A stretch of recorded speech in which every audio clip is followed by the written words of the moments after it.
sir, I didn't get to you. You had your question. Everything's fine. Okay. There's a woman over here. May I do her and then over here? Thank you for taking my question, because I have another panel at 1:30 that I have to be at. First of all, thank you for taking this time. It amazes me that Senator Specter wants to be a continuation in his job and isn't willing to actually talk with the voters. Also, thank you for your service. I appreciate that. My husband was a Vietnam vet who survived torture and suffered from his injuries for over 30 years. He had a fatal heart attack 4 years ago. And my mission is to stop torture as the law, policy, and practice of the United States, and to make sure that those responsible are held legally accountable. Yes. And my question is, because certainly Senator Specter has not stood up against torture in any way, and will not, will you? Yes. Here's what I've said on Fox and MSNBC. While I very much respect President Obama's desire to look forward and not in our wake, to your question, sir, I believe we should do exactly what we do in the military. When we have, for example, an airplane crash. We have 2 investigations. One's legal, under the Uniform Code of Military Justice, to see if anybody did something of negligence that could be a crime, that caused that crash and loss of life. So the Justice Department should finish up its review, but it should be handed over to the court to see did something, what happened, did they bend the law, break the law, what happened, those at the top I'm talking.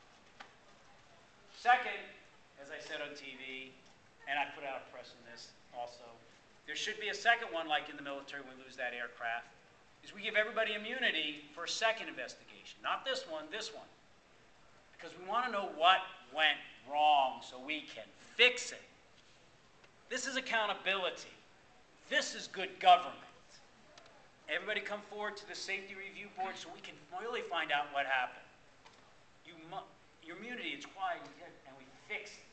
Look, that goes for Congress. And I said this the day after Ms. Pelosi spoke about the CIA. And they said, would you have Ms. Pelosi? I said, yes, here's why. In 1974 or 5, the Church Committee said establish intelligence committees in Congress to oversee CIA after they'd done those assassinations. It didn't work. We've got to find out why it didn't work, to fix it. Because government is accountable to the question that you brought up about, I think the last 8 years, the leaders of the GOP leadership should be held accountable. Lots of good Republicans. You may disagree. There's many good Republicans. Well, my district was 55% Republican, 35% Democrat when I ran the first time. You know, there's many. But my take is both of those need to be done on that. I voted, and by the way, he voted against it, that you should go by the Army Field Manual. He voted against it in 2005 or 6, the bill that said we should go by the Army Field Manual of what torture is. I voted for it.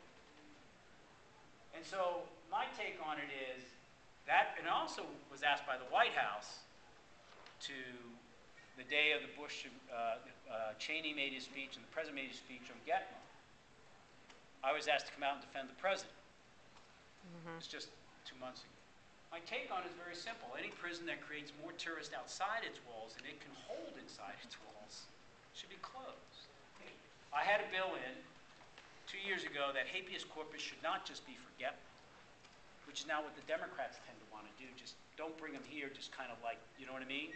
No, put them in a supermax if that's what it involves. But nobody co-sponsored my bill. But my bill also said habeas corpus should be for any prison run by the United States, any. Yeah. We're a nation of law. And I'm happy to send that bill to anybody here because it's over 2 years old, where it should be. I defended the rule of law, you know, and that's why when people ask about tort reform, I say, wait a minute, everybody has their day in court. It's just what I believe. And so, yes, I mean, I don't want my daughter, she joins the military, that we can't morally say to the other side, you're not allowed to torture. We've lost the high ground on this. but that's what I think should be done.